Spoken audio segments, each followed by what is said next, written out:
O autor salienta que na cultura grega e romana, os gregos e os romanos possuíam um caráter muito pragmático, ou seja, aquilo que não era útil devia ser eliminado, pois não podia servir a comunidade. Logo, os gregos e os romanos terminavam com a vida de bebés que viessem desenvolver deficiências, pois os mesmos não podiam servir a comunidade. E os idosos que já não pudessem trabalhar também não contribuíam para a comunidade, logo haviam de ser eliminados. Tendo em conta uma ideia teológica, matar uma vida é ir contra a vontade de Deus, ou seja, tendo em conta essa ideia, se Deus nos pôs no mundo, só Deus nos pode tirar a vida. Não devemos ser nós próprios a tirar essa vida, porque seria ir contra o princípio de Deus. Colocou também os animais do mundo sobre o domínio humano, por isso é considerado que matar estes não seja um mal tão grande. O valor da vida de uma pessoa. É mais valorizada a vida de um ser que é autoconsciente, que tem percepção de si como uma identidade distinta, que tem consciência que teve um passado, está a viver um presente e irá experienciar um futuro. E sendo assim, se essa vítima for morta, estamos a frustrar os desejos dessa mesma pessoa, pois no futuro, os planos que ele teria para o futuro, por exemplo, ter uma carreira que sempre quis, se matarmos essa pessoa, estamos a frustrar os seus desejos, os seus prazeres físicos, os prazeres intelectuais.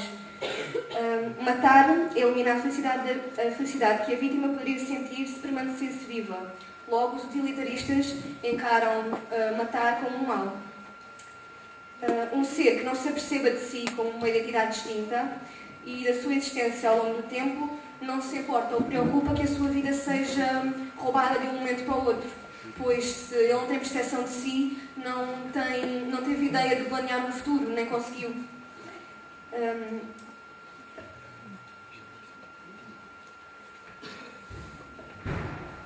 Será que uma pessoa tem direito à vida? Direito à vida. A vida é algo a que temos direito. Logo, os direitos não devem ser violados. Devem ser preservados e respeitados. O filósofo Michael Tooley defende que os seres que possuem direito à vida são os seres autoconscientes, tendo em conta a definição de pessoa que já vimos no slide anterior. Os nossos desejos em relação ao futuro não desaparecem enquanto nós dormimos, pois quando dormimos eles permanecem em nós, tanto que de manhã quando acordamos ainda temos aquele desejo de vir a realizar o nosso futuro que sempre idealizamos. Tanto que se ficarmos inconscientes, esses desejos continuarão a permanecer em nós. As pessoas e o respeito pela autonomia. Ao matar uma pessoa, estamos a ir contra a autonomia da mesma, pois a mesma não desejou morrer e, entretanto, a sua opinião foi violada, pois a sua vida foi tirada sem consentimento da própria pessoa. E seria indicado que seria um bem matar uma pessoa que não escolhesse morrer, se esta mesma viesse a desenvolver deficiências no futuro, pois tendo complicações no futuro não poderia obter felicidade tão facilmente como outras pessoas que não possuíssem essa deficiência. Vida consciente.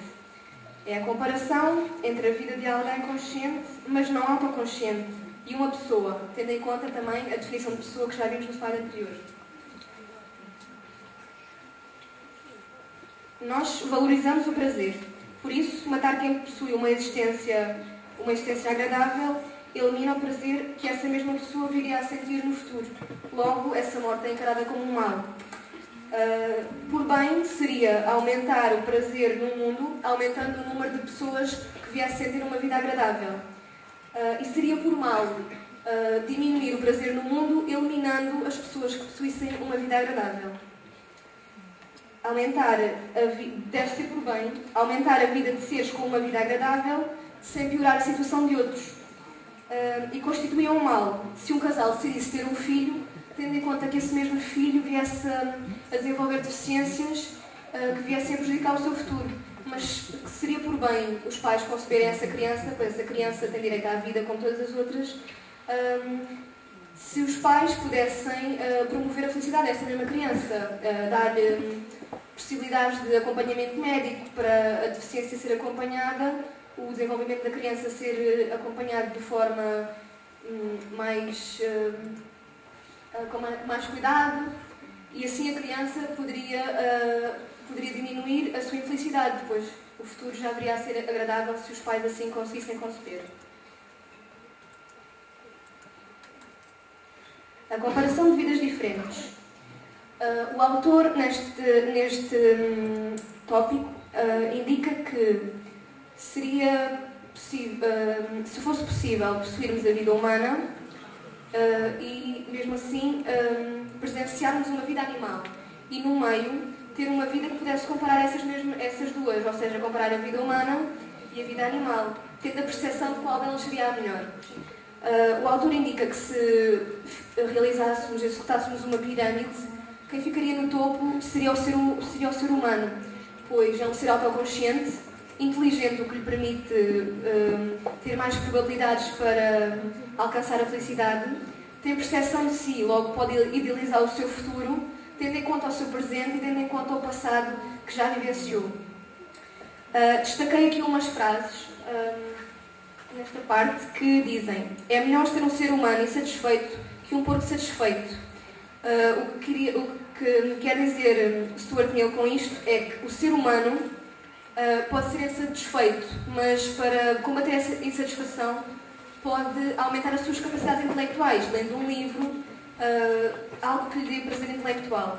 Enquanto que o porco satisfeito só vivencia prazeres físicos, o que não aumenta o intelecto, logo só tem felicidade devido às coisas básicas.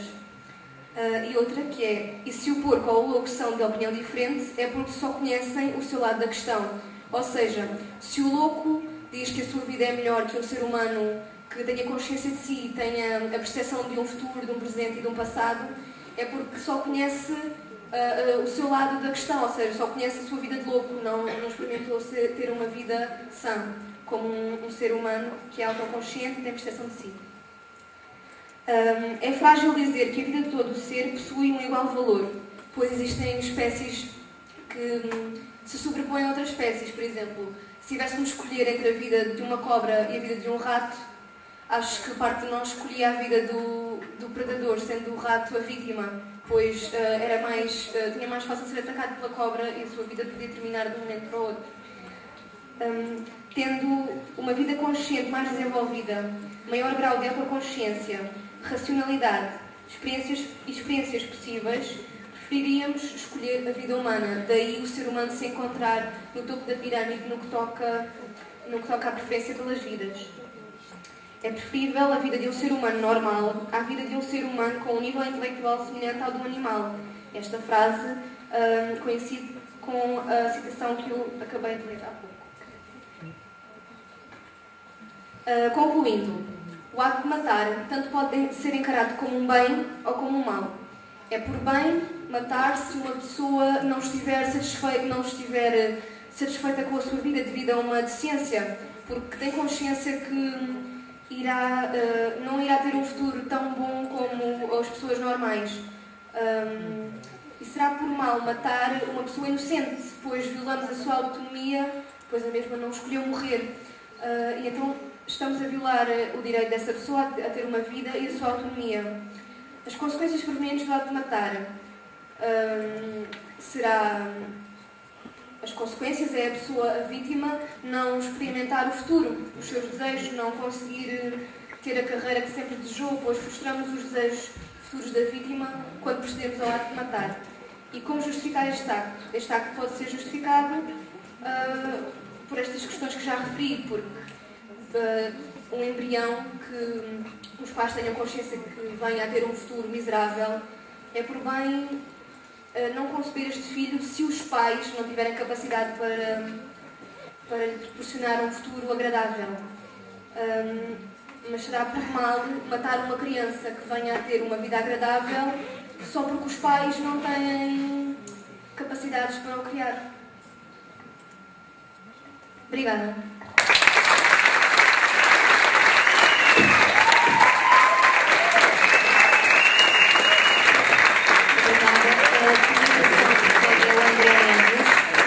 É um das escolas secundárias dos Castigos. É o único que está a participar neste bloco que não tem este ano sobre currículo, disciplina de filosofia. É um voluntário na verdadeira atenção da palavra. É um apaixonado pela filosofia.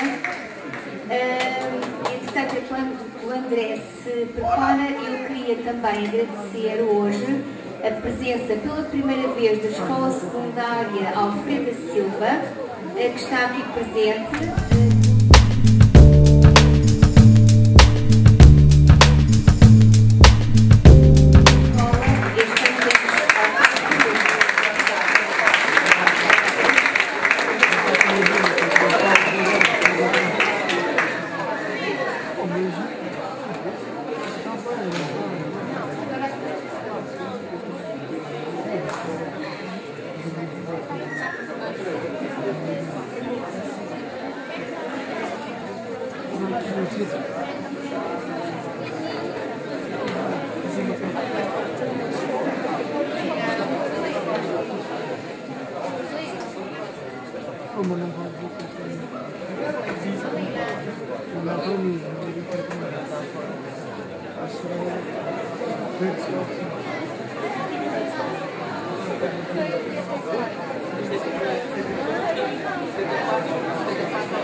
Então vamos dar início à comunicação.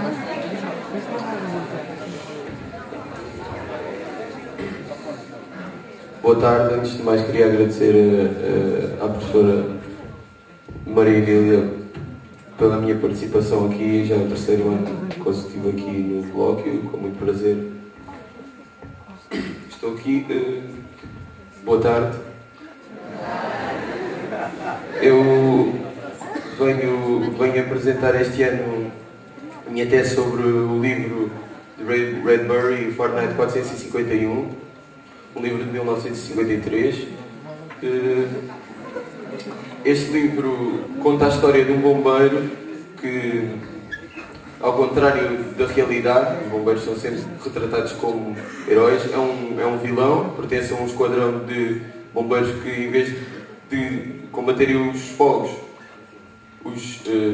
provocam os fogos, isto é, eles queimam os livros. Fahrenheit 451 é a temperatura em que os livros são queimados. Isto foi uma pequena introdução. Eu, ao longo do meu trabalho aqui, nesta fase inicial, utilizei algumas imagens de um filme que é uma adaptação a este livro, de Truffaut, de 1966.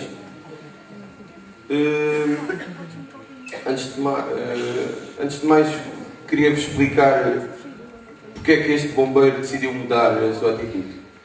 Então, este bombeiro conhece uma rapariga chamada Clarice, que o interroga acerca da razão pela qual ele queima os livros. Ela pergunta-lhe qual é a razão, porque é que ele faz isso. E ele, no início, não é, como um bombeiro com uma atitude autoimposta, diz que não tem qualquer problema, que não os lê, apenas os queima. Mas isso leva-o para casa a pensar um pouco sobre isso e decide agarrar num livro, e aí começa a sua fase de aceitação dos livros. Mais tarde, ao ainda desempenhar a sua função de bombeiro,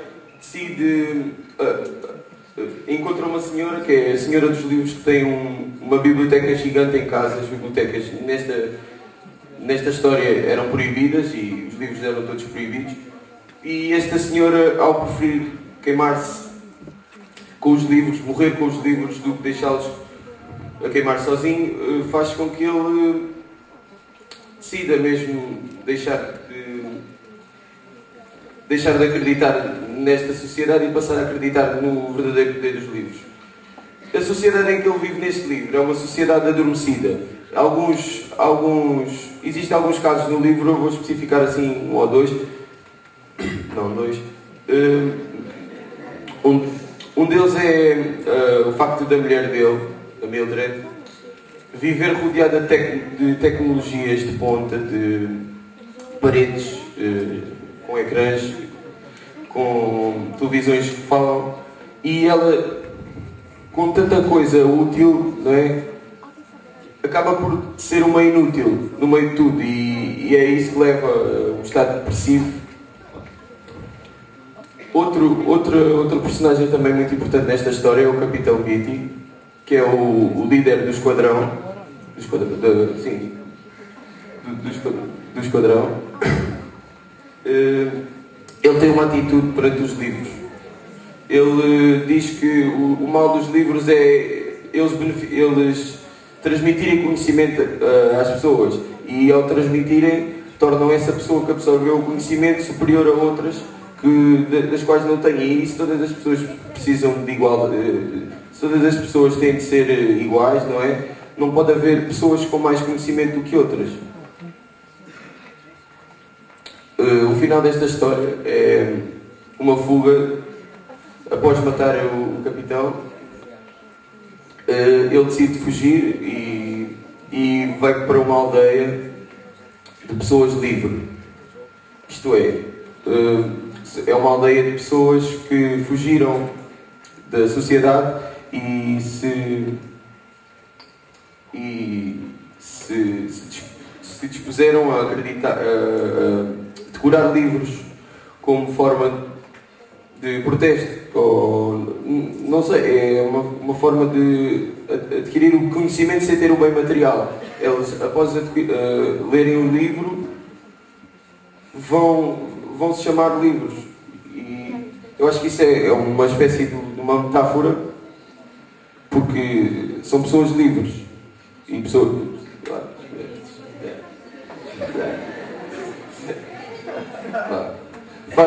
Então isto tudo se resume a uma metáfora que alerta para a importância da arte na cultura nos países. E vocês devem se estar a perguntar porque é que existem tantas más pessoas aqui atrás de mim.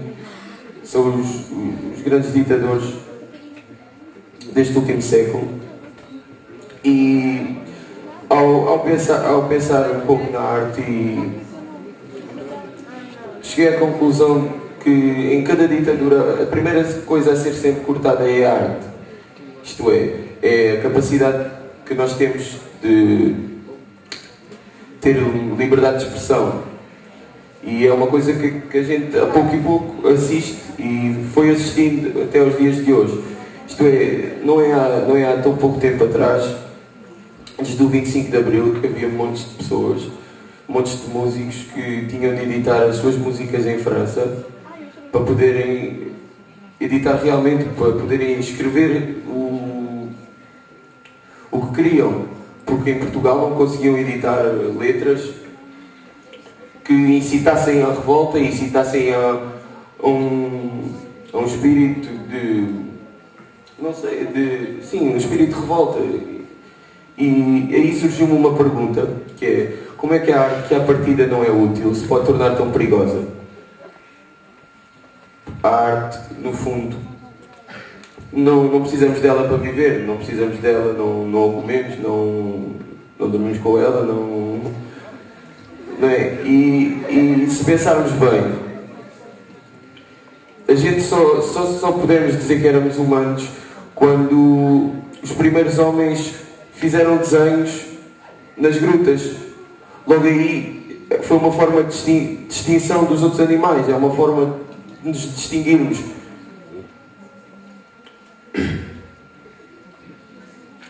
E agarrando um bocado neste tema da revolta, não é? E da cultura, assim, eu deparei-me com uma situação que me deixa um pouco revoltado, que é, eu gosto muito de cinema e ultimamente, este último ano, o cinema português levou um corte no estado de 100%.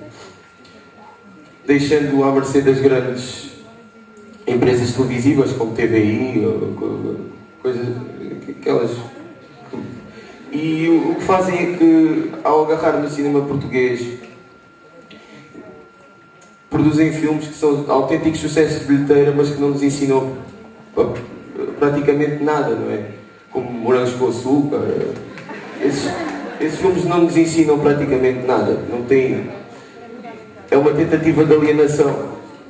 E a gente, apenas, como não podemos fazer nada, deixamos-nos seguir. Então chego aqui à conclusão de que a arte é uma forma de a gente tomar outro caminho.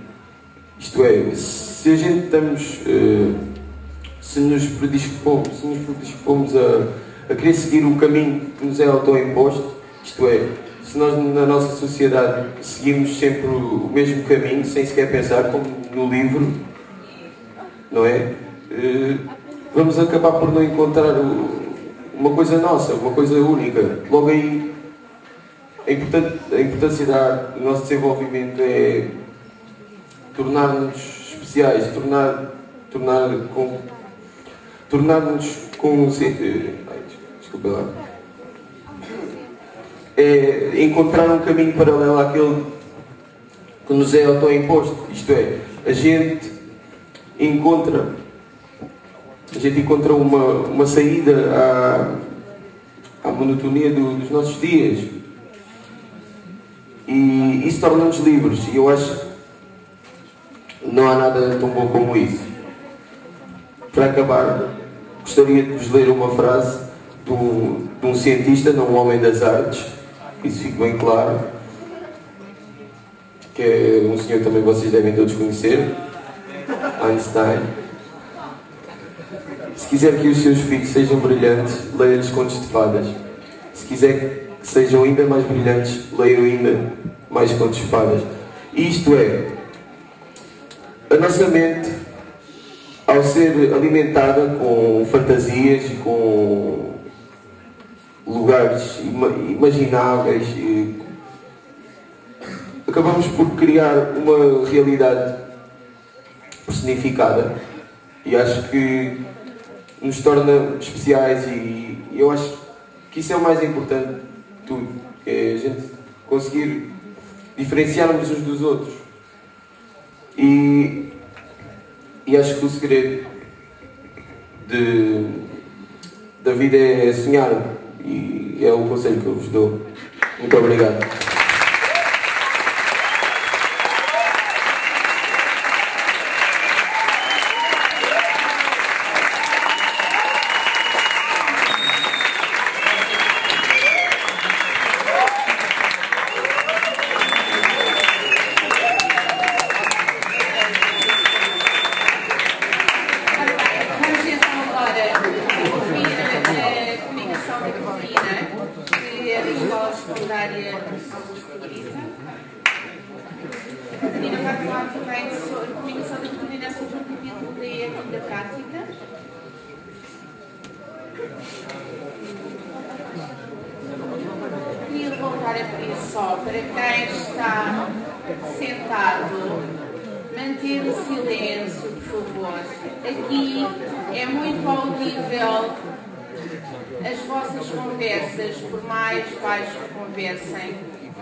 Vamos tentar prestar atenção aos colegas que tiveram muito trabalho, vários meses, para agora estarem aqui.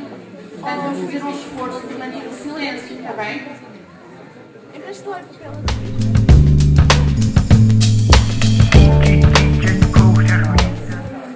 O meu nome é Catarina Fernandes, sou da Escola Secundária Águas de Cabrita, 10º F, aluna da professora Ana Soares. O meu trabalho é sobre um capítulo de Ética Prática de Peter Singer, Ricos e Pobres, que pondera se devemos ajudar os pobres e, se não ajudarmos, se isso é um homicídio. Segundo estimativas, 400 milhões de pessoas carecem das calorias e nutrientes necessários a uma vida saudável, e outros milhões estão no estado de fome permanente e sofrem de carências e infecções causadas por uma fraca alimentação. As mais afetadas são as crianças. 14 milhões morrem antes de atingir os 5 anos e, em alguns locais, metade tem uma esperança de vida inferior a 5 anos. 180 milhões de crianças com menos de 5 anos no mundo sofrem de subnutrição. Mas como a fome não é o único problema associado à pobreza, Robert McNamara, ex-presidente do Banco Mundial, criou o termo pobreza absoluta. Enquanto nos países ricos temos a pobreza relativa, que é quando alguns membros da sociedade são pobres quando comparados com os seus vizinhos, nos países pobres temos a pobreza absoluta, que é a vida nos limiares da existência, caracterizada por subnutrição, analfabetismo, doença, ambiente degradado e elevada mortalidade infantil e baixa esperança de vida, ou seja, abaixo de qualquer definição razoável de ciência humana. Este tipo de pobreza, quando não causa morte, causa um sofrimento inimaginável para os habitantes dos países ricos, devido a doenças como o bócio ou a cegueira, causada pela falta de vitamina A. Segundo o Instituto World Watch, 1.200 milhões de pessoas, 23% da população mundial, vivem em estado de pobreza absoluta, e esta é a principal causa de sofrimento humano. Mas o problema não é que o mundo não possa produzir alimentos suficientes. Nos países pobres, as pessoas consomem 180 kg de cereais por ano, e nos Estados Unidos consomem 900. Se esses 900 fossem distribuídos pelo mundo todo, poderia haver fome no mundo. Então, há um problema de distribuição, que existe porque os pobres não têm meios para comprar esses cereais e os agricultores pobres não podem comprar melhores sementes, fertilizantes ou maquinaria para produzir mais e melhores alimentos. Assim, quando está a pobreza absoluta, existe a absoluta abundância. Os que se encontram nesta situação têm dinheiro para pagar os seus serviços básicos, como a comida, a casa e o vestuário, e ainda para gastar em pequenos ou grandes luxos. As Nações Unidas estabeleceram o objetivo de doação por parte dos países mais desenvolvidos para ajudar os países pobres, 0,7% do seu produto nacional bruto, mas este objetivo está longe de ser atingido. Assim, os habitantes dos países ricos estão a deixar que os habitantes dos países pobres sofram, não colaborando com tempo ou dinheiro para causas humanitárias. Mas será que, deixando outros morrer de fome, estamos a cometer um homicídio? Obviamente existem diferenças. Em primeiro lugar, quando matamos alguém com um tiro, por exemplo, queremos que essa pessoa morra. Mas se não ajudamos alguém em dificuldade, no máximo demonstra egoísmo ou indiferença. Logo a motivação será diferente.